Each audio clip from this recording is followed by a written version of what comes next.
Oi, pessoal, boa noite. Para iniciar, eu gostaria de agradecer a todos, obrigado mesmo por essa participação, esse encontro conosco aí nessa noite. Em primeiro lugar, eu queria agradecer muito, mas muito mesmo, ao Amor e Caridade, ao convite da irmã, da Josias, do pessoal do Amor e Caridade, com mais essa oportunidade, né? Mais essa chance da gente poder conversar um pouco, da gente poder trocar uma ideia dentro daquilo que o Espiritismo propõe para a gente, tá? Então, agradeço mesmo. Como todos sabem, né, como é uma prática dentro da doutrina espírita, para a gente poder iniciar, a gente vai fazer uma oração, tá bom? Então vamos lá. Pai de bondade, Mestre Jesus, espiritualidade amiga, aqui estamos, Pai, mais uma vez como irmãos nessa busca de conhecimento, nessa busca das tuas luzes, da busca de entendimento para a nossa razão, para nosso coração, para que assim nossa caminhada rumo a Ti possa ser realizada com passos mais firmes. Pedimos que os ensinamentos do Mestre Jesus não sejam apenas palavras, que sejam, na verdade, um modo de ser, um modo de nos postar perante toda a criação. E que assim possamos cada vez mais ser trabalhadores na seara do bem. Pedimos que Tua luz, Tua paz, Tua serenidade toque a nós e a todos aqueles desse planeta e toda a criação, nos dois planos da vida. Que Teu amor, Tua paz e Tua luz estejam sempre conosco, hoje e sempre, que assim seja. Bom, boa noite, pessoal, mais uma vez. Então, eu queria, como eu disse, agradecer a participação de todos vocês aí nessa noite. Perdão.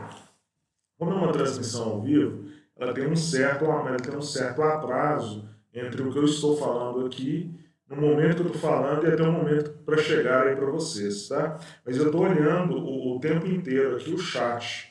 Então, a qualquer momento, por favor, aqueles que já participaram de outras conversas comigo, sabem que eu gosto muito da participação das pessoas. Então, por favor, se fizerem uma pergunta, uma colocação ou outra coisa, coloquem no chat para mim. Assim que ele chegar aqui para mim, eu respondo se eu estiver no meu alcance ou faço um comentário a partir das coisas que vocês colocaram, tá bom? Então, lembrando um pouco que tem essa questão do atraso aí por ser uma transmissão ao vivo. Legal, vamos começar. Então, como está mostrando aí nesse slide inicial, a nossa conversa hoje tem esse título aí, Contemplando Mais Longe. O que seria esse contemplar mais longe? Eu tive esse pensamento sobre essa palestra, sobre essa conversa, quando estava fazendo meu evangelho. Tá? Quando eu faço meu evangelho no lar, eu uso os livros lá daquela série Fonte Viva, né, que é o Caminho, Verdade e Vida, o Pão Nosso, o Fonte Viva, o Vinha de Luz e o Ceifa de Luz. São 5 livros. E também ainda complemento ainda com Palavras de Vida Eterna. Esses 6 livros, na verdade, eles têm uma característica em comum. O que é? Para aqueles que não conhecem, eu acredito que todos, a maioria que saiba, mas o Emmanuel pega versículos da Bíblia e faz comentários em cima deles. Tá? Ele, como sugere o título da nossa conversa hoje, ele faz Contempla Mais Longe. Então, o que ele faz? Além desse olhar, que num primeiro momento pode parecer um versículo, uma passagem tão simples, mas ele consegue destrinchar aquilo de uma determinada maneira. Ele consegue aclarar aquilo de outro jeito, que às vezes a gente mostra a profundidade de cada trecho que ele analisa. Né? É uma coisa que a gente consegue perceber, talvez assim, no primeiro olhar. Por isso, a gente precisa contemplar mais longe. A lição específica que deu o tom dessa nossa conversa hoje, ela está lá no livro, no Pão Nosso, né, que é dessa série Fonte Viva, e ela chama Contemplo Mais Longe, tá? É a lição 72 do livro Pão Nosso. O versículo que o Emmanuel vai comentar é esse aqui, ó. A gente ouviu isso aí várias vezes, né? Porque com a mesma medida com que medirdes, também os medirão. tá? Porque com a mesma medida que medirdes, também vos medirão. Isso foi dito por Jesus, que ainda torna a coisa mais significativa ainda, está lá no Evangelho de Lucas, capítulo 6, versículo 38. Para a gente entender a profundidade dessa mensagem, a gente tem que entender o conceito de medida. Tá? O que é medida? Medida é, matematicamente ou fisicamente, podemos falar assim, o que é medir? Por exemplo, eu coloquei essa figura desse livro aí e tem uma régua. Tá? Eu vou medir o comprimento desse livro que está mostrando aí na figura. Na verdade, eu estou comparando o tamanho desse livro com uma escala graduada. Isso é medir, na verdade. Medir, na verdade, é comparar. Então, quando eu estou medindo alguma coisa, eu estou fazendo comparações. Então, em essência, medir é comparar. Então, quando Jesus está falando assim, com a mesma medida que com você medir, você será medido, significa o seguinte: na mesma medida que você fizer comparações, as mesmas comparações serão realizadas com você. E isso é muito sério. Tá? A gente precisa contemplar mais longe, entender a profundidade desse ensinamento de Jesus. Da mesma maneira que nós nos comparamos com os outros, nós seremos comparados. Olha o que Emmanuel fala para a gente. Ele começa assim. Ele começa falando sobre uma questão do que seria céu e do que seria paraíso.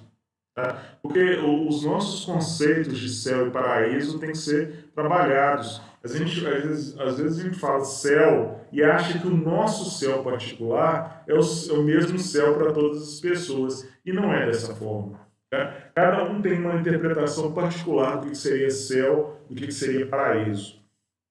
Ele começa a mensagem falando assim: para o esquimó, o céu é um continente de gelo sustentado a focas. Para o selvagem na floresta, não há outro paraíso além da caça abundante. Então, quando a gente fala de céu e paraíso, então a gente está falando, nossa, são coisas relativas. Depende de quem a gente está conversando. Então, cada um pode ter uma interpretação diferente do que é céu e do que é paraíso. Depois ele continua assim, indo além.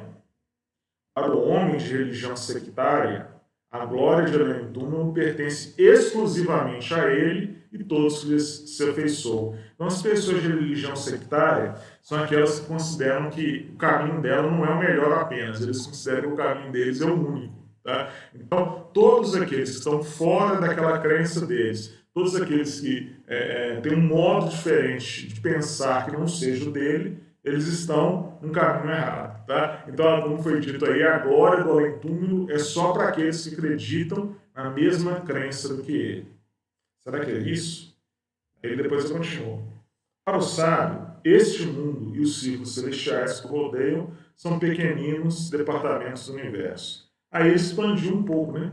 A ciência já vai demonstrando para a gente da nossa pequenez relativa em relação ao universo, né? Tem tantas coisas.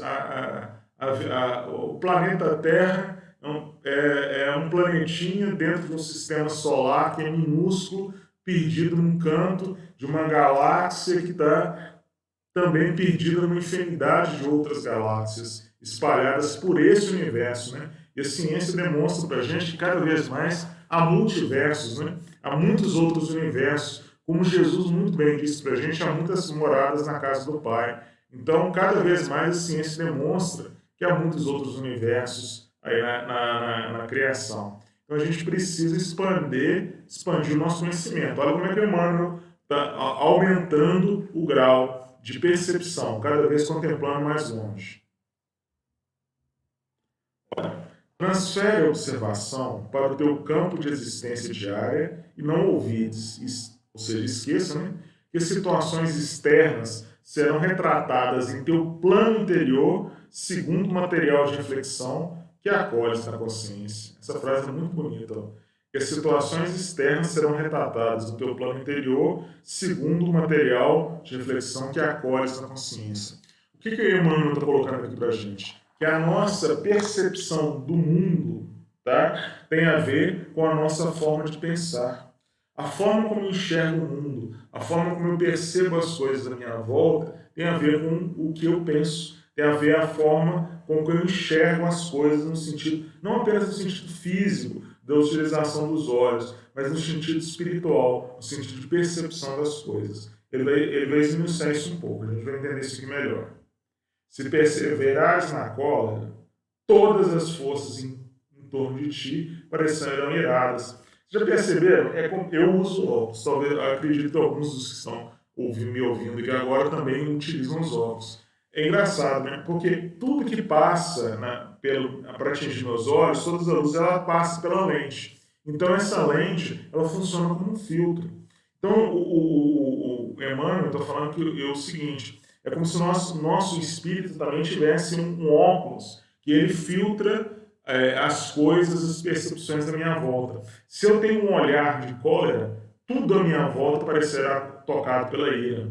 Tá? Todas as ações, todos os motivadores, tudo isso será baseado na raiva. Por quê? Porque eu abracei a cólera, eu vivo com ela. Então a percepção do mundo está ligada com a forma como enxergo as coisas. Depois ele fala assim, ó, se preferes a tristeza, anotarás o desalento em cada trecho do caminho.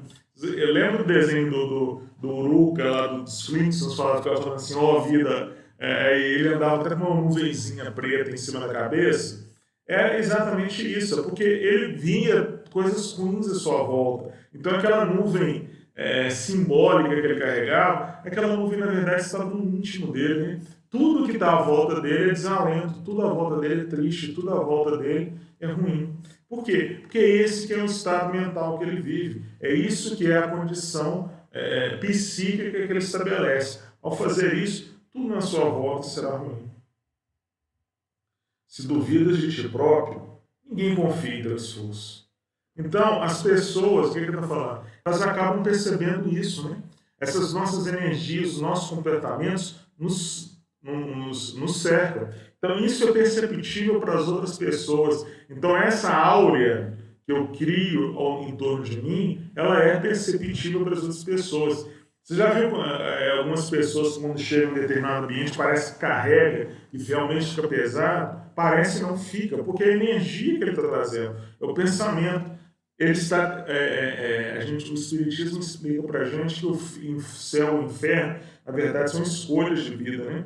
São aquilo tudo que eu trago comigo em função das minhas decisões do passado e das minhas decisões de agora. Então, eu carrego comigo, está lá na quarta obra da codificação, que é o céu e o inferno, ele fala sobre muito isso, né? O inferno e o céu eu trago comigo. Tá? Então, essas pessoas que estão em desequilíbrio, elas trazem isso consigo. Da mesma maneira que existem pessoas que, por onde elas passam, elas semeiam alegria, estabilidade, elas semeiam bem-estar. Por quê? Porque elas trazem o céu consigo. Foi a escolha que eles fizeram. Olha, se te habituaste às perturbações e aos atritos, dificilmente saberás viver em paz contigo mesmo. Eu vivo em guerra com tudo, né? Eu vivo em guerra com o meu vizinho, com o meu patrão, com a minha família, com os meus amigos. Eu fico procurando dissensões o tempo inteiro. Então, como é que eu posso estar em paz se eu vivo em guerra com todos? O Emmanuel está falando isso. As pessoas que vivem nesse embate com tudo e com todos, elas jamais vão conseguir encontrar a paz. Por quê? Eles trazem, da mesma forma que pessoas trazem o céu e o inferno consigo, há pessoas que trazem a paz ou a guerra consigo. Tá? Então, eles não têm condições de viver em paz, por quê? Eles não estão em paz, eles não conseguem ter paz consigo mesmo, porque eles vivem em guerra o tempo inteiro com tudo e todos à sua volta. Tá? Então, se eu não estabilizar isso, eu não vou conseguir ter paz. Tem essa frase aí que a gente já viu, né? Muitas vezes, a beleza, ou no caso a ausência dela, está nos olhos de quem vê. Né? Jesus fala isso, né? Se os seus olhos forem luz,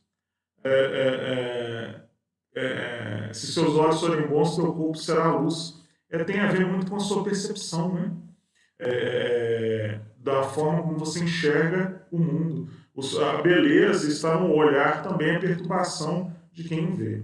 A Fabíola perguntou aqui, ó, como lidar com essas energias que percebemos e recebemos? Até mesmo como perceber que nossa energia está em desequilíbrio? Boa pergunta. Vamos lá. Primeiro, como receber? Vamos lá. Energia, na verdade, elas são presentes, tá? Um presente você pode dar e pode aceitar ou recusar. Eu falo com as pessoas que é o seguinte: nós ainda estamos muito longe ainda do estágio evolutivo de não sentirmos tocados por sentimentos e energia de desequilíbrio. O que eu quero dizer com isso? A gente fica triste? Sim, a gente fica triste. Eu tenho momentos que eu fico triste? Sim. Tem momentos que eu fico com raiva? Sim. Tem momentos que eu fico cansado? Sim. Tem momentos que eu fico letárgico, fico pesado? Sim.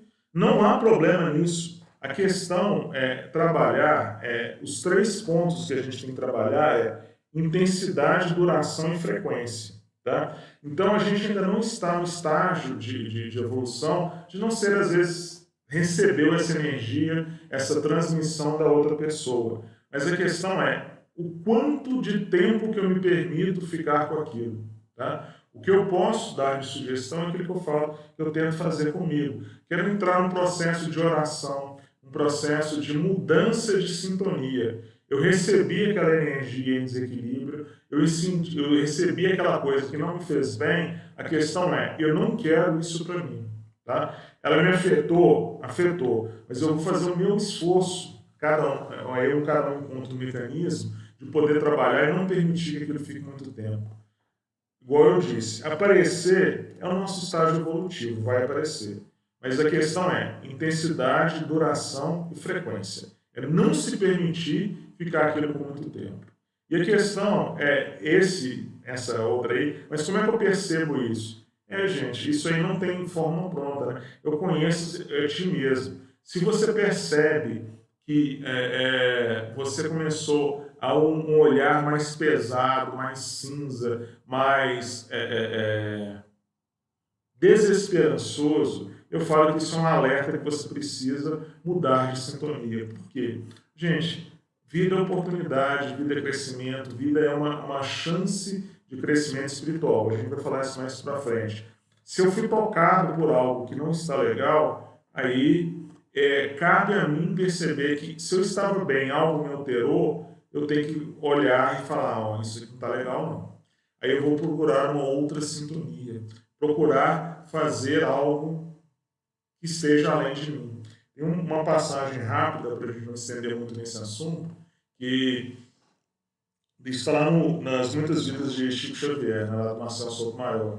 Falou que uma vez com o Chico, eu não sei se é essa passagem, agora não me lembro, se era quando ele estava em Pedro Leopoldo ou se já era quando ele estava em Uberaba.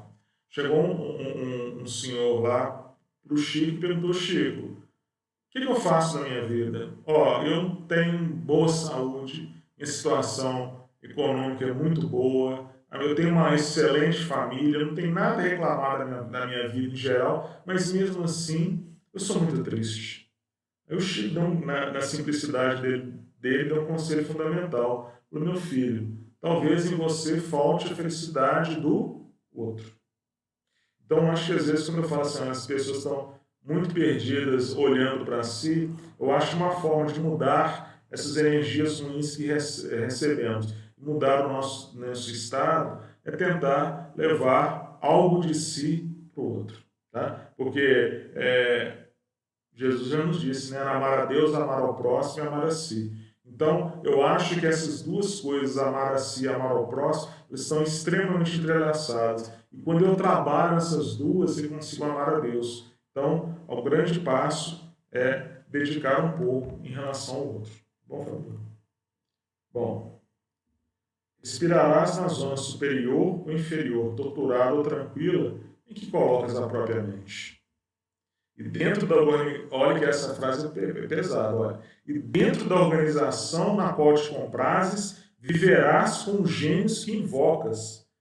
E dentro da organização que te comprases, viverás com os gênios que invocas. Se eu vivo com um pensamento em tristeza, raiva, e depois eu quero que essas coisas não surjam na minha vida. Não tem jeito, gente. É lei de atração, né? Eu estou pensando só em coisas acolhidas, ruins. E depois essas coisas acontecem na sua vida. O que você vai achar? Não fui eu que você desejou? Olha o que eu estou falando. Viverás com gênios invocas. Eu chamei tudo isso. Então a gente precisa mudar o nosso olhar, a gente precisa contemplar mais longe. Olha que ele complementa. Se te detens no repouso, poderás adquiri-lo em todos os tons e matizes. Se te fixares no trabalho, encontrarás 1000 recursos diante de servir. Nós estamos aqui para trabalhar, gente. Lá no Livro dos Espíritos, na terceira parte do Livro dos Espíritos, fala das leis morais. Uma das leis que está lá são as leis de trabalho. Nós estamos aqui para trabalhar. É através do trabalho que nós nos desenvolvemos. E através dessa posição de servidor, eu estou aqui para servir, eu estou aqui para ser útil, é que eu encontro o caminho da felicidade. O maior servidor da criação é o próprio Deus. E nós, como fomos criados à imagem e semelhança dele, aquele que compreende bem sabe que está aqui para servir. Ser servidor é diferente de ser serviçal, tá? São coisas diferentes. O servidor é aquele que compreende a sua missão na criação, aquele que se dispõe a ajudar, aquele que se dispõe a dar a mão para todos aqueles que forem colocados no seu caminho. Esse que compreendeu realmente o que é ser filho de Deus, foi criado à imagem e semelhança do Pai. Em tudo, em torno dos teus passos, a paisagem te abrigará, será sempre em tua apreciação aquilo que pensas dela, porque com a mesma medida que aplicares à natureza, obra viva de Deus, a natureza igualmente te medirá. Então, Emmanuel está falando o seguinte: da mesma maneira que eu me posto em relação à vida, as coisas vão surgir no meu caminho. Uma questão de escolha. Mas eu não escolho as coisas que vão acontecer na minha vida. Mentira. Cada escolha que eu fiz no passado determina o que eu estou passando agora. Cada escolha que eu faço agora determina o gênero de coisas que vai aparecer no meu caminho.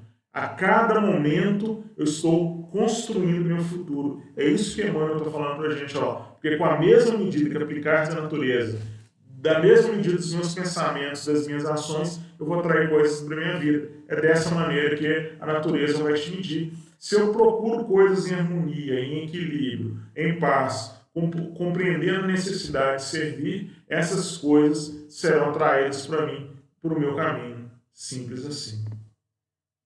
Então, a nossa proposta hoje é fazer uma análise baseada nesse novo olhar com Jesus. Tá? Eu preciso que a gente precise contemplar mais longe. A gente precisa, o Espiritismo fala, também está lá na terceira parte do Livro dos Espíritos, sobre a questão da lei, além da lei de trabalho, uma das outras leis que tem lá na terceira parte é a lei de evolução. Nós precisamos evoluir. O que significa evoluir, na verdade? É mudar do estado atual, que eu estou para um estado melhor. Só que para isso eu preciso ter um novo olhar, eu preciso ir além do momento que eu estou fazendo, eu preciso contemplar mais longe. Tá? Eu preciso ver além do meu momento que eu estou fazendo. Sobre o que a Ana Flávia falou aqui, exatamente, não tem como amar a Deus sem amar o próximo. E amar a Deus sem amar o próximo, e até assim, né? É um processo. Ao me amar e amar o próximo, assim que eu estou no caminho para amar a Deus. Tá? Então, eu não consigo, eu preciso ir mais longe, eu preciso olhar algumas coisas. Então, eu escolhi 8 frases para que a gente, talvez, eu acredito que muitos de vocês, eu também já me peguei falando dessas frases, tá? Eu queria fazer uma reflexão sobre 8 frases que cada um de nós fala ou já falou, provavelmente todos nós ou já falamos algumas dessas frases ou já ouvimos alguém falar essas frases que eu vou comentar aqui agora. Eu queria fazer uma análise, uma delas, profundas em relação ao espiritismo. Eu vou de umas menos polêmicas até umas mais polêmicas lá. E eu queria contar muito com a compreensão de vocês em relação a isso, eu vou tentar fazer uma análise do espiritismo. Eu vou tocar talvez alguns pontos que sejam sensíveis para algumas pessoas, mas eu acho que isso é importante a gente fazer uma reflexão sobre isso dentro do que o Espiritismo nos ensina, do que o Espiritismo nos propõe, tá? Então, eu espero que, pedindo humildemente a compreensão, a colaboração de vocês, para que a gente possa entender o que eu estou explicando em relação a cada uma dessas, tá? Porque Jesus já falava para a gente o quê?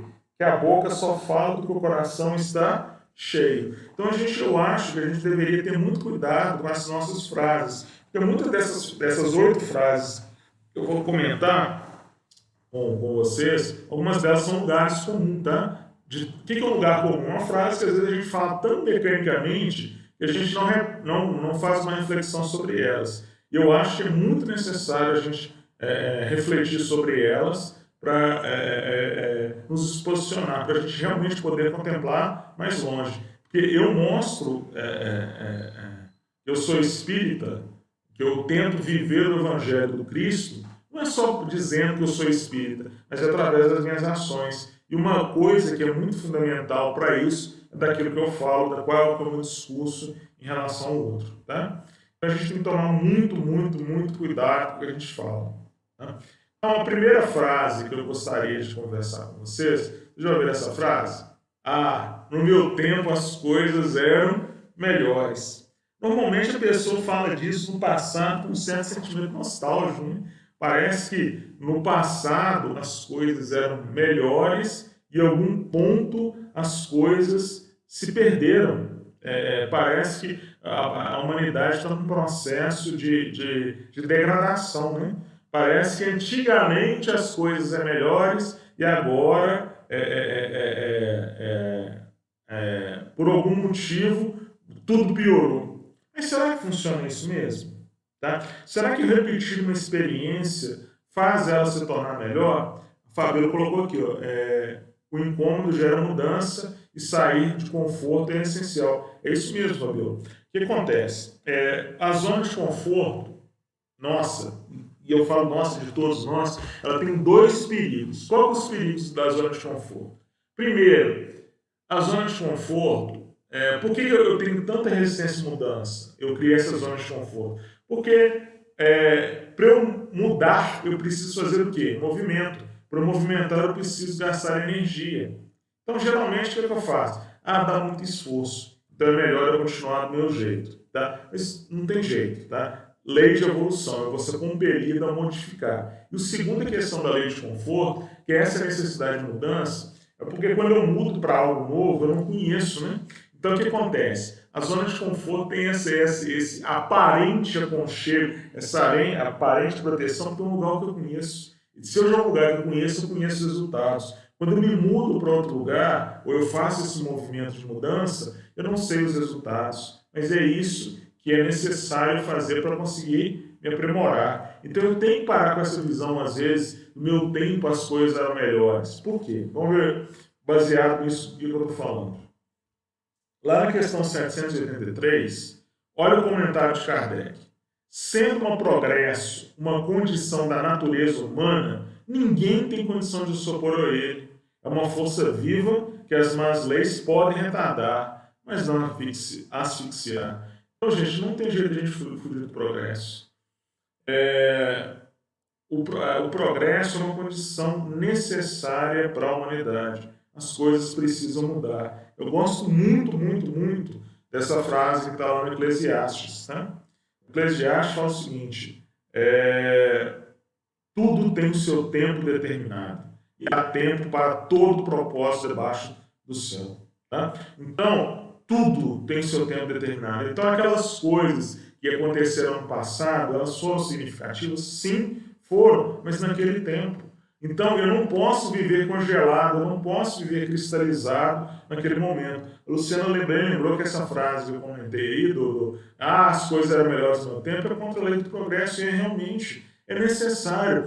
A gente vive nessa nostalgia porque a gente é totalmente improdutivo. Por quê? Eu não consigo voltar para aquele tempo que teve as coisas, as características que eram importantes naquela época, e eu perco as oportunidades de agora. É duplamente produtivo. Né? Primeiro, porque eu não consigo voltar, e segundo, porque eu perco o momento. Cada época tem suas características, tem suas possibilidades. Essa passagem da Eclesiastes fala que é o seguinte: há um tempo para tudo e tudo tem seu tempo. Tá? Há um tempo de nascer e um tempo de morrer. Tá? Então, depois dá uma olhada lá no início, está logo no início do capítulo 3 de Eclesiastes. É muito interessante isso, porque ele estabelece isso. Há um tempo para cada coisa e cada coisa tem seu tempo. Tentar viver fora do tempo das coisas é um anacronismo. E como o Kardec lembrou aí para a gente, por mais que eu me esforce, talvez eu consiga retardar, mas eu não tenho jeito de evitar a mudança. Tudo tem evolução na obra de Deus, gente. Querendo ou não, isso é um processo necessário para a nossa evolução espiritual. Bom, mais uma frase. Já ouviram essa? Eu não faço isso porque sou melhor do que você. Ah, isso é ótimo. Eu sou apaixonado por filmes. Isso aparece muito em filmes, né? Que tem um mocinho e o bandido aí, tem o herói e o vilão. Então, o que caracteriza o vilão e o herói são as ações, né? O vilão, como ele é melhor do que o bandido, desculpa, o herói, como ele é melhor do que o vilão, ele não faz aquele determinado tipo de ações porque eu sou melhor do que você. É um perigo isso aí, né, gente? Por quê? Eu estou colocando o meu padrão de comparação no outro, né?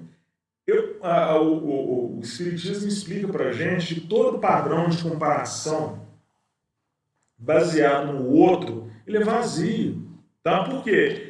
Não faz sentido nenhum eu me comparar com o outro, porque o outro eu não conheço a jornada dele, eu não conheço os processos evolutivos, eu não conheço as escolhas que ele fez, eu não conheço as coisas que ele está sujeito. Então a comparação com o outro, que eu sou melhor ou pior do que você, é completamente vazia, gente. A comparação real é quando eu comparo comigo mesmo. Esse que é o grande processo. A evolução é quando eu consigo perceber que eu sou melhor do que eu fui ontem. Eu consigo fazer escolhas melhores hoje do que eu fiz ontem. Então a comparação do outro, falar, eu sou melhor do que outra pessoa, pior do que outra pessoa, no fundo é vazia.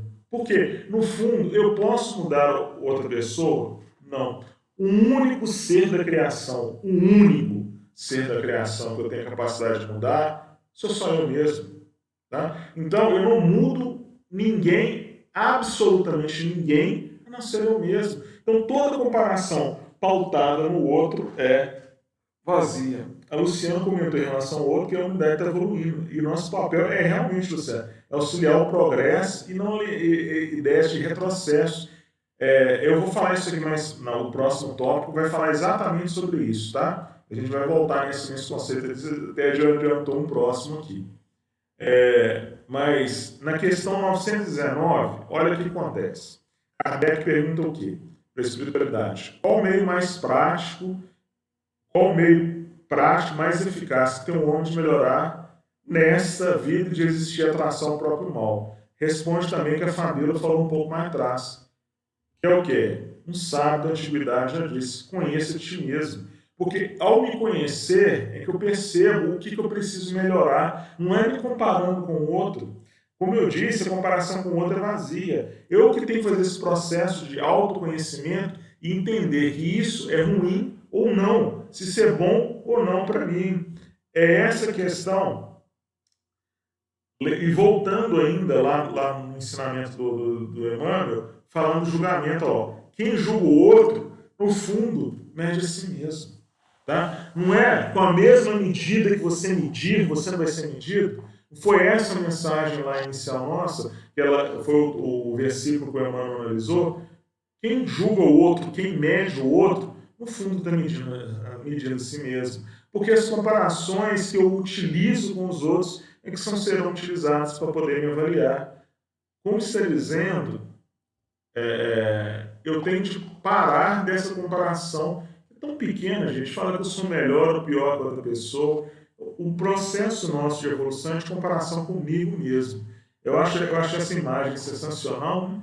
Da estátua, e ela está se próprio construindo, né? Ela está próprio se esculpindo. E é isso que a gente está fazendo no nosso processo. Nós somos criados simples e ignorantes. Mas através das nossas escolhas, das nossas ações, eu estou me esculpindo. Eu estou criando a mim mesmo Eu acho essa imagem muito interessante, porque lá, a estrada está se esculpindo na base da pancada, né?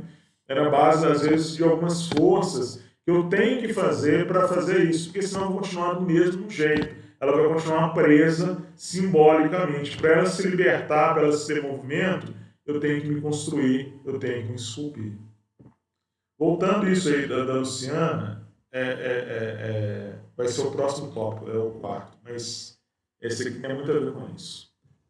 Eu só queria que minha vida fosse diferente. Quantas vezes? Essa eu já falei há algum tempo atrás, mas agora eu tenho me policiado para não falar isso. Mas por quê? Por que a gente se pega a isso? Eu queria que minha vida fosse diferente. Parece, quando eu coloco a vida dessa forma, parece que acontece? Deus escolhe algumas pessoas. Ah, esse daqui vai ser um sofredor.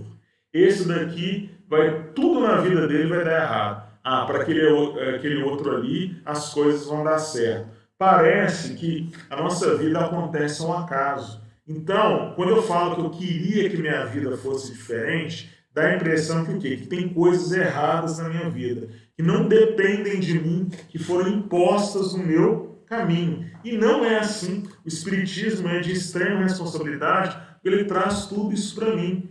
O que acontece? Cada evento da minha vida que acontece agora foi uma escolha minha. Cada evento que eu passo por ele foi desencadeado em algum momento do meu passado. Então, se para a minha vida ser diferente agora, eu deveria ter feito outras escolhas no passado. Percebe? E para a minha vida ser diferente no futuro, depende das escolhas que eu faço agora. Que frase sensacional da Joana de Ângeles, tá? Isso está lá no livro Transtornos Psiquiátricos e Obsessivos. Desculpa, do Manuel Filomeno de Miranda, que eu falei do De Volta, confundi com a Joana, mas é do livro Transtornos Psiquiátricos e Obsessivos. Herdeiro de si mesmo, o espírito transfere de uma a outra etapa as conquistas e prejuízos que faz possuidor, sendo-lhe impostos os deveres de reabilitação e refazimento quando erra, tanto com progresso quando se porta com equilíbrio. Herdeiro de si mesmo. Então, o Manuel Filomeno de Miranda colocou tudo aí pra gente. A nossa vida é do jeito que ela é por causa das minhas escolhas. Eu herdei as minhas escolhas do passado. Eu quero modificar o meu hoje e o meu amanhã, fazer escolhas mais equilibradas, para que eu seja um bom herdeiro de mim mesmo. A Ana Flávia colocou aqui, exatamente, né? É ilusão, tá, Ana Flávia? Mudar os outros é ilusão. Completamente ilusório, tá? Aí eu mudo tal pessoa, besteira. Aí eu motivo tal pessoa, besteira. O máximo que eu posso fazer, que está ao nosso alcance, é dar a mão ao outro. Eu posso dar motivos, razões, indicações para ele mudar. Mas se ele vai mudar ou não, isso é somente com ele. Adoro essa frase do Martin Luther King, tá? Porque às vezes esse processo de mudança assusta a gente, né? Mas é um processo que a gente tem que passar por ele. Olha uma frase maravilhosa do Martin Luther King. Nós não somos o que gostaríamos de ser. Nós não somos o que poderíamos ser. Nós não somos o que ainda iremos ser. Mas graças a Deus, nós não somos mais quem nós éramos. Tá? Então, é isso, né, gente? Todos nós estamos no nosso processo de evolução. A gente tem muito mais potencial, a gente poderia ser diferente, mas graças a Deus a gente já demos grandes passos. Isso é um motivo para a gente continuar na jornada, né? Nós temos a capacidade de ser melhor. Nós já somos melhores agora do que fomos antes. Complementando agora essa da Luciana, que eu falei que ia voltar nela, do Leite por Progresso, às vezes essa aí é muito comum, né? Ou ainda mais hoje em dia, né? Esse mundo está perdido. E a gente coloca como se o mundo estivesse totalmente desgovernado. Será que está mesmo? Porque vocês já ouviram frase, esse mundo está cada vez pior. Esse mundo está complicado demais. Eu não sei o que vai acontecer. O diabo está tomando cada vez mais conta do mundo. Mas será que é assim? Quando eu tenho um pensamento desse, eu falo que o mundo está perdido, está sem controle, sem desregramento, Isso é uma violação direta dos preceitos do Espiritismo. Com certeza. Por quê? Jesus é o governador espiritual da Terra, né, gente? Então, tudo, absolutamente tudo, só acontece se for permitido assim por Jesus, de acordo com as leis de Deus. Então, mas tudo, guerra, guerra só acontece com a permissão de Deus, com orientação de Jesus.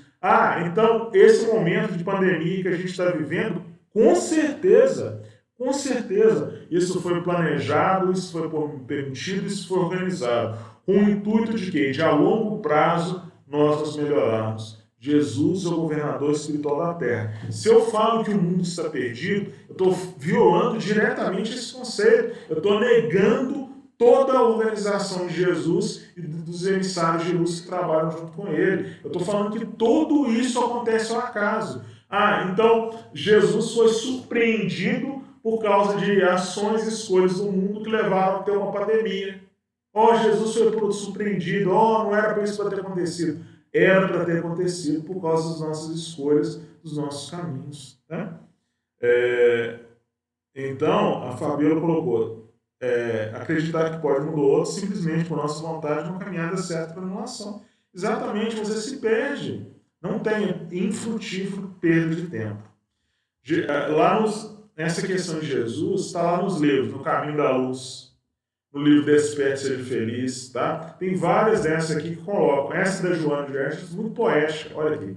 Jesus transcende, desse modo, os estágios do processo evolutivo na Terra, porque ele já era o construtor do planeta quando sequer a vida nele se apresentava. Lá nesse caminho, no livro Caminho da Luz, Emmanuel fala muito sobre isso. A primeira parte fala da organização do planeta Terra. Antes dele mesmo existir, Jesus foi escolhido pelos espíritos puros, pelas Pleiades lá, para ser o organizador, o dirigente desse planeta. Então está tudo certo. Tudo acontece do jeito que precisa acontecer. Os eventos que estão à nossa volta, pandemia, tudo que seja, eles têm um objetivo de educação, tá? A longo prazo. Às vezes, ou melhor, eles podem ter a longo, médio ou curto prazo, depende de como nós assimilarmos esses conhecimentos. Eu entendo que as pessoas estão falam assim, que não sabem, que parece que tem acaso, que não compreende a organização, tá? Gente, falar que existe acaso, falar que existe sorte, falar que existe azar, é negar a organização da espiritualidade maior. Tá? Tudo acontece de acordo com o que precisa acontecer, de acordo com a nossa visão. Nós é que não compreendemos a razão. Eu falo que uma das coisas que eu percebo dessa pandemia é que eu acho que o mundo estava acelerado demais. Nós estamos correndo demais sem saber para onde. Então foi necessário que a espiritualidade desse essa puxada de freio para que nós tivéssemos a oportunidade de observar a nossa volta. O mundo está num processo de aceleração, novamente, mas eu percebo que não vai ser mais o mesmo mundo de antes. Né? Então cabe a nós nos posicionarmos, porque nessa transição que o planeta Terra está se aproximando, cada vez mais próximo dela, eu acho que são os últimos movimentos que foram permitidos para a gente pensar sobre as nossas escolhas. Agora vamos começar. Essas 4 são mais, digamos assim, tanto quanto menos, que podem gerar um pouco menos de polêmica. Agora eu vou começar umas que podem gerar um pouco mais de polêmica. Eu queria compartilhar, pedir mais uma vez a compreensão de vocês para a gente poder abordar esses assuntos. A minha família é tudo. Aí a gente vê assim, eu brinco com essas famílias margarina, né? Aquela família linda, feliz, maravilhosa. É muito bonito as pessoas falarem assim, eu faço tudo pela minha família. A gente tem que fazer uma reflexão mais profunda sobre isso, tá? Eu não estou negando em momento nenhum a importância da família. É claro que a família não é só importante, gente, a família é fundamental. Como foi bem dito aqui, Lá na questão 775, Kardec pergunta para a espiritualidade: qual seria para a sociedade o resultado do relaxamento dos laços de família? Então, seria uma recrudescência do egoísmo. Então, a nossa família é fundamental no nosso processo de evolução. Mas a minha proposta é entender melhor as nossas relações familiares. Porque as pessoas acham que, como é família, eu tenho que fazer tudo pela minha família. Eu tenho que fazer tudo pela minha família, gente.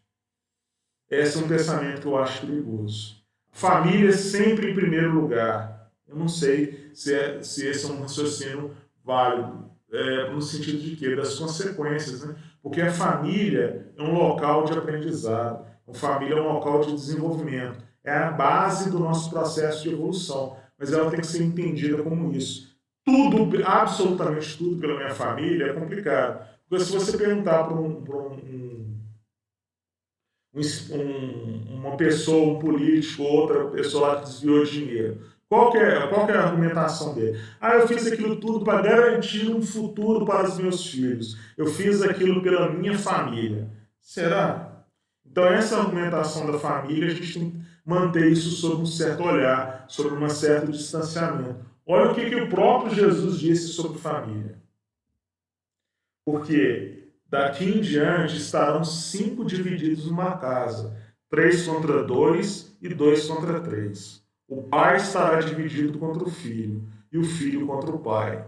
A mãe contra a filha e a filha contra a mãe. A sogra contra a nora e a nora contra a sua sogra. Isso é dito por Jesus, tá, gente? Está lá no Evangelho de Lucas, capítulo 12, versículo 12 e 53. Mas a família não é importante? Não, a família é fundamental. Mas por que Jesus estava falando sobre isso? Porque a gente tem que entender que, mesmo sendo família, eu não posso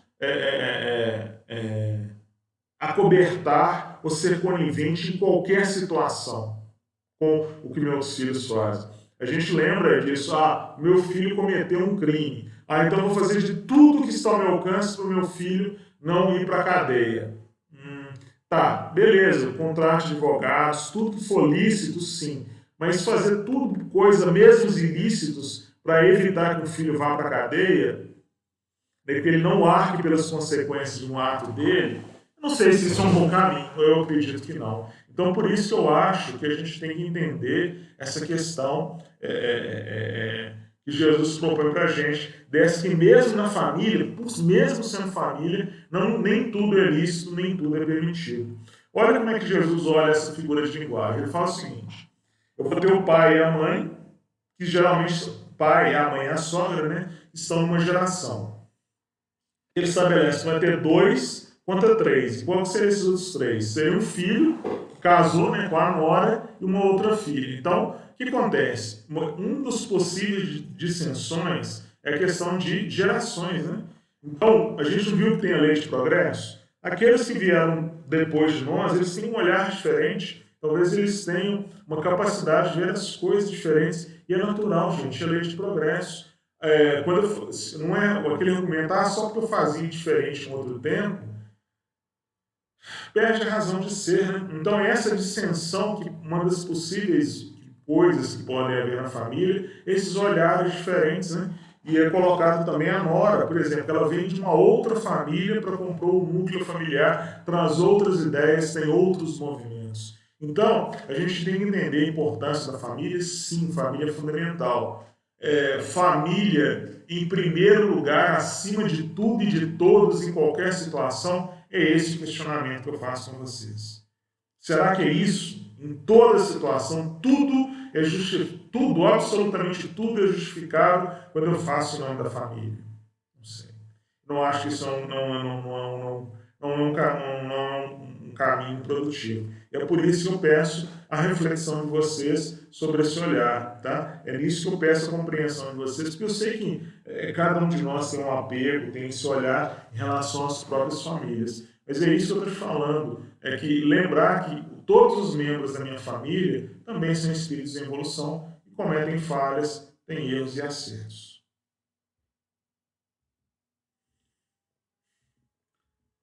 Sexta frase. Muito prazer. Eu sou fulano de tal. Esse aqui é um problema seríssimo, né? Nós nos confundimos enquanto espíritos com a aparência que eu tenho atual. Eu me confundo, essa encarnação, com o meu eu espiritual. Isso é sério. Né? Vou tentar dar um exemplo para aclarar isso aqui. Vamos colocar uma temática um pouco mais leve. Às vezes eu pergunto a pessoa, quem é você em relação a mim? Falar o nome Hélio é só um nome, tá? Mas eu gosto de fazer uma brincadeira, às vezes as pessoas vão lá na minha casa, eu falo assim, quem é você? Bom, para me explicar, eu tenho um caminho que eu posso utilizar. Eu posso brincar aqui. Eu posso falar que eu sou um pouco do Tigrão. O Tigrão, para quem não conhece lá no Singapur, o Tigrão, ele é muito bom em pular. Muito bom em pular. Só que por ser tão bom em pular, tem horas que isso sobe para a cabeça dele. E também acontece isso comigo. Por ser bons em algumas coisas, tem hora que sobe para minha cabeça. Então eu tenho que ficar me policiando também, para não cair nessa armadilha igual o Tigrão às vezes cai. Eu também falo que eu tenho um pouco do Dexter. Dexter, para quem não conhece, Dexter tem um laboratório. Ele adora criar coisas. Eu trabalho muito com eletrônica, com robótica, eu também gosto de criar coisas também. Então eu falo em relação ao Dexter, esse meu lado criativo também. Meu irmão está escutando aqui também, assim como o Dexter tem hora que a Didi o atormenta, meu irmão também tem o lado Didi também comigo. Ele está escutando a palestra e agora ele sabe o que eu estou falando.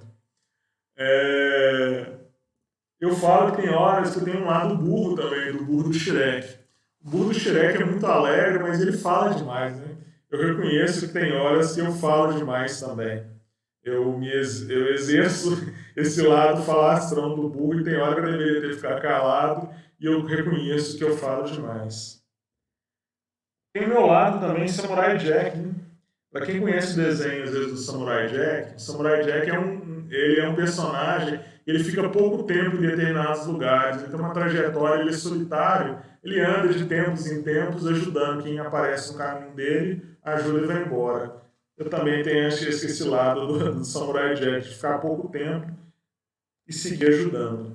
Tem o lado do Aoi, né? O lado do Aoi é o lado do lado de quem é apaixonado por cinema, o Aoi e também aquele lado de quem, às vezes, são as coisas que ninguém entende, que é do jeito dele e que ele segue no caminho dele. Fazendo coisas que às vezes o pessoal está até contra, né? Mas ele sabe que tem que fazer aquilo, que aquilo é significativo e ele persiste. Mesmo não sendo compreendido, mesmo não sendo até às vezes escorraçado, jogado de lado. E o lado também do Charlie Brown, né? O Charlie Brown, que é um interno romântico, de ajudar na turma dele, também estou à procura da minha, assim como o Charlie Brown da minha garotinha ruiva, mesmo que ela tenha cabelo de outras cores, que não necessariamente seja o ruivo. Esses seis aí dá uma ideia. Por isso, quando as pessoas perguntam, eu falo assim, na verdade, quem sou eu? Eu sou todos nós. Há um pouquinho de cada um deles em mim. Mas por que eu estou falando isso? Para fazer um gancho, né? Porque espiritualmente a gente acontece o seguinte, eu me confundo. O que acontece no processo evolutivo? Todos nós temos duas fases, tá? Uma fase encarnada e depois uma fase desencarnada. Esse período é que forma a existência, tá? Todos nós temos várias existências, tá? Então, eu tenho um período que eu estou encarnado, um período desencarnado. Isso é uma forma de existência. Quando inicia a próxima existência? Quando o óvulo é fecundado por um espermatozoide e começa o outro processo da minha próxima encarnação. Então, isso é uma próxima existência. Então, o que existe de vida, o que é a nossa vida, na verdade? Uma sucessão de várias existências. O problema é que eu me confundo a minha existência atual com eu enquanto espírito. Eu confundo a minha individualidade. O que é individualidade? Eu enquanto espírito. Tá? Eu enquanto espírito tenho várias personalidades. Em cada uma das minhas passagens, e eu tive várias passagens ao longo desse processo de evolução, eu tive uma personalidade. O Edilus, na verdade, ele é só um dos aspectos que vai ser agregado ao meu espírito. Ele é a minha individualidade. Então, o meu espírito é formado por várias personalidades, em várias outras passagens. Eu não sou o Égilos é parte de mim. Assim como cada uma das existências atuais de cada um de vocês é uma parte de algo maior da individualidade de vocês. Então, por isso que quando as pessoas me perguntam quem é você, eu falo, eu sou todos nós. Fazendo aquela brincadeira, porque na verdade a gente não compreende, tá, gente? Essa minha personalidade atual, a personalidade atual de cada um de vocês, vai ser agregada para a individualidade espiritual, que é muito maior do que cada um de nós. Esse momento agora é uma parte de eu enquanto espírito. Só isso por aí dá uma palestra, tá, gente? Eu não vou me estender muito nesse assunto, porque nosso tempo já está acabando, mas depois a gente volta nisso aí em outros pontos. Como o Carlos mesmo como falou, né, a família pode ser muito maior. Pode não, ela é muito maior. A nossa família espiritual é muito maior do que isso. E também em função do que a Luciana comentou.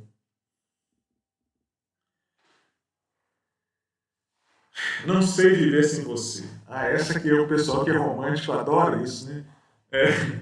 Parece que o outro, eu tenho um vínculo com outra pessoa. Se eu não tiver o outro, eu vou acabar morrendo. Eu não sei, esse amor romanesco, nem falo romântico, eu acho muito complicado a gente ter esse olhar, né? Porque, como a gente diz, nós somos uma individualidade. Olha que está na questão 298 do Livro dos Espíritos. As almas que devem unir-se estão predestinadas a essa união e cada um de nós tem a sua metade que fatalmente um dia se unirá. Então, se eu tenho um único ser que eu posso me relacionar em toda a criação, que é essa questão da metade, significa que o ser, que eu não tenho opção, eu já estou destinado a ele. Ué, era pelo livre-arbítrio. Mas e se eu quiser? Não, você só pode ser feliz com o outro. Então eu tenho que me apaixonar pelo outro. Eu estou destinado a ele. Não, gente, aí complica, né? Eu estou violando o conceito de escolha, né? De livre-arbítrio. Uma outra pessoa, ela pode ser parte da minha felicidade. Ela não pode ser a minha felicidade. Percebe a diferença? Olha a resposta que a espiritualidade dá para Kardec. Não há união particular e fatal de duas almas. Então, essa ideia de romanismo, de as metades da laranja, de almas gêmeas, o Espiritismo explica que não existe isso na verdade. Existem almas afins, sim. O que são almas afins? São almas que têm gostos semelhantes, almas que partilham determinados momentos evolutivos, que têm certas afinidades e que optam por um período caminharem juntas. Mas só tem que ser com aquele espírito? Só pode ser com ele? Não é isso. Porque senão eu estaria... Cadê meu livre-arbítrio? Eu só posso ser feliz com aquele espírito se ele não me quiser. E se ele fizer outras escolhas? A coisa não funciona disso. Então a gente tem que tomar cuidado com essa ideia romanesca de almas gêmeas. Olha o que está lá no Abigail, lá no livro Paulo Estevam, essa parte eu acho linda. O caminho para Deus está subdividido em verdadeira infinidade de planos. O espírito passará sozinho de uma esfera para outra. Porque se eu tivesse ligado a uma outra esfera, com outro espírito, olha o imbróglio que ele ia estar. O outro quer seguir outro caminho, ele quer continuar fazendo as escolhas dele. Aí eu quero continuar evoluindo. Mas eu não posso porque ele é minha alma gêmea. Eu só posso ir se ele vier comigo. Não funciona assim. Olha o que a Abigail está falando para a gente. O espírito passará sozinho de uma esfera para outra. O meu caminho, por mais que eu ame, porque eu me dedique a uma pessoa, o meu processo de evolução é meu. Eu posso ajudar, eu posso dar a mão, mas se vai aceitar ou não, isso é com o outro. Eu tenho que respeitar as escolhas de cada um de nós, né? E a décima, e talvez a mais controversa, principalmente com irmãos de outras vertentes, eu tenho que tomar cuidado com isso, porque às vezes eu acho que eu brinco com o pessoal, talvez eu ainda vou acabar tomando uma pedrada por causa disso. Mas eu quero isso bem claro que eu vou falar aqui agora, tá, gente? Alguns irmãos nossos falam assim, Jesus é o Salvador. Só Jesus salva. Bom, essa frase é complicada, é perigosa. Você está negando que Jesus é o Salvador? Vamos ver o que o próprio Jesus falou para a gente. Ele falou assim, quais são as palavras de Jesus? Jesus virou para a gente e falou assim, eu sou a salvação, eu sou o Salvador. Ele falou assim para a gente? Não, não falou. Ele falou o quê? Eu sou o caminho. Então, a gente tem que ter muito cuidado com isso quando a gente fala assim, Jesus é o Salvador, Jesus é a salvação. Porque quando a gente faz isso, parece que basta eu acreditar em Jesus, basta eu falar que sou cristão que a coisa está resolvida. O Espiritismo explica para a gente que só falar isso não é o suficiente. Eu preciso me movimentar. Quando Jesus, ele não disse que era a salvação, ele disse que é o caminho. Por que tem essa diferença fundamental? Olha o que Jesus fala. Vamos pensar um pouquinho sobre um caminho. Um caminho, tá aqui. Um caminho, ele leva de um lugar diferente, não é? A gente viu que para a gente evoluir, eu preciso sair de um lugar e ir para outro. Só que para eu ir de um lugar para outro, tem que ter uma direção, porque senão minha caminhada pode ser infrutífera. Quando Jesus fala com caminho, significa o seguinte, eu estou apontando a direção que leva a Deus. Eu adoro essas imagens de outono, eu sou uma das outras coisas que eu tenho certeza que eu já vivi em outros locais que tem essas imagens com árvores cheias de folhas caídas, assim, sempre sou apaixonado com essas imagens. Então, esse caminho luminoso aí que está acontecendo é o que? É a chegada a Deus. Deus está apontando essa direção para mim. Jesus está falando, ó, segue esse caminho, esse é o caminho relativo a Deus. Mas tem umas coisas em relação ao caminho, né? O caminho não pode ser trilhado sem saber seu nome. A gente mora aqui, a maioria de nós aqui mora em Ouro Branco, tem algumas pessoas de outras cidades aqui. Você sabe o nome de todas as ruas que você passa na sua cidade? Eu não sei.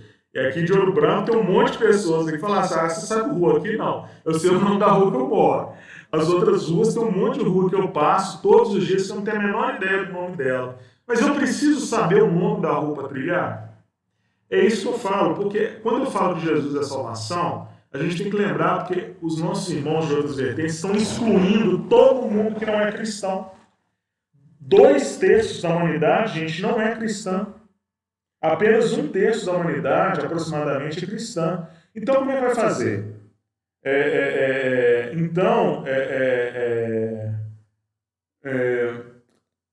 Todos aqueles que se não dizem cristãos estão perdidos? Não. Todos aqueles que seguem o Cristo com esse nome ou não estão no caminho da salvação. É esse que é o ponto fundamental, tá, gente? Não é se dizer cristão. A questão, se dizer cristão é menor. O importante é agir como cristão, mesmo não utilizando esse nome. Aí que Jesus é o caminho. Percebe? Eu posso ser cristão sendo muçulmano? Claro. Eu posso ser cristão sendo budista? Sim. Eu posso ser cristão sendo espírita? Sim. Eu posso ser cristão sendo ateu? Sim. Desde que eu siga os ensinamentos do Cristo, não necessariamente portando esse nome. Percebe? Mas uma questão fundamental. O caminho tem várias paisagens, né? Quando eu vou para um lugar para outro, tem várias coisas que eu posso perceber, eu posso observar. Então é isso que eu sou colocado nas minhas encarnações, né? Tudo venho aprendizados. Eu tenho que observar essas paisagens e cada uma delas que fica em mim, eu posso acrescentar no processo de evolução. E o fundamental que eu deixei por último aqui é isso aqui, ó. Os caminhos não se auto-caminham. Jesus disse assim, eu sou o caminho. Ele nunca disse para a gente que ele era o quê? Que ele era a caminhada. Porque a caminhada é quem? Quem realiza a caminhada? É cada um de nós. Ao seguir a direção que ele nos aponta, ao seguir ao caminho, ao nos movimentarmos. Gente, caminhar é um movimento, tá? Eu preciso me movimentar, a seguir a direção do ponto que eu estou para um outro ponto que é aproximando de Deus e seguindo os ensinamentos do Cristo. Aí eu estou seguindo realmente, aí eu estou me tornando realmente que é ser cristão. Tá? E, olha, completando a frase completa, é essa daqui. Ó. E disse Jesus, Eu sou o caminho, a verdade e a vida. Ninguém vem ao Pai senão por mim. Isso está no Evangelho de João, capítulo 14, versículo 6. Então Jesus está falando justamente sobre isso, né? Sobre essa necessidade de ser o caminho. Ele disse, nos indicou a direção que nos leva a Deus. Seguindo essa direção é que eu vou alcançar a vida plena, a vida eterna e me aproximar da verdade e me tornar realmente aquilo que todos nós temos o potencial de ser, espíritos de luz. Tá? Porque ele disse que vós sois deuses, podeis fazer tudo isso que eu faço e muito mais. Jesus não mentiria para a gente. Ele está nos indicando que, seguindo esse caminho, cada vez mais estamos aproximando do Pai, cada vez estamos mais nos melhorando e atingindo o nosso potencial enquanto filhos de Deus. Nosso tempo acabou. Eu queria agradecer demais mesmo, muito mesmo, a colaboração, a participação de todos vocês. Queria agradecer mais uma vez ao Amor e Caridade, né, o convite à irmã, o Josias, as outras pessoas do Amor e Caridade fazem para mim. Agradecer esse carinho mesmo que eu sou sempre recebido na casa e agradecer também a paciência, a colaboração de vocês e ver se contar com vocês numa outra oportunidade. Tá? Ela hoje está falando, tem cristãos em todas as crenças, é isso mesmo. Não importa o nome que a gente fala, como o Carlos Solano citou, Gandhi, e outros aí que são mais cristãos do que aqueles que são os frequentadores das igrejas ditas cristãs. Então, eu gostaria de agradecer muito, muito, muito mesmo, de coração, a participação de vocês. Meu e-mail está aí, tá? buscando.entender@gmail.com. Se alguém quiser fazer algum comentário, alguma coisa, é só mandar um e-mail, estou às ordens mesmo. Obrigado mesmo pela colaboração. Eu só vou fazer a oração de encerramento e contar com, se Deus puder, a participação de vocês em outras oportunidades. Muito obrigado mesmo. Então vamos lá. Pai de bondade, Mestre Jesus, espiritualidade amiga. Aqui estamos, Pai, estivemos mais nessa oportunidade de tentar dilatar os nossos conhecimentos, as nossas percepções dos ensinamentos do Cristo. Esse momento de desafio que a humanidade passa, que possamos nos posicionar como verdadeiros cristãos, como trabalhadores do bem, não deixemos nos abater por nossas dificuldades, não nos deixemos nos abater pelas nossas imperfeições, porque é trabalhando, é nos esforçando no bem que nos aprimoraremos, é trabalhando, esforçando no bem que cada vez seremos mais dignos de sermos chamados de seus filhos. Pedimos que essas vibrações de amor, de paz e luz toquem os nossos corações e possamos passar por esse melhor momento da maneira possível. Que as atividades do Amor e Caridade, de todas as casas espíritas, não só a de Ouro Branco, mas de todas as outras vertentes religiosas do mundo, sejam marcadas por luz e possam ajudar cada um de nós nessa romagem rumo ao Pai. Que o amor de Deus e a paz do Cristo estejam sempre conosco, hoje e sempre. Que assim seja. Então, gente, muito obrigado mesmo, que Deus nos ilumine e que possamos passar por esse momento nos posicionando como agentes da luz.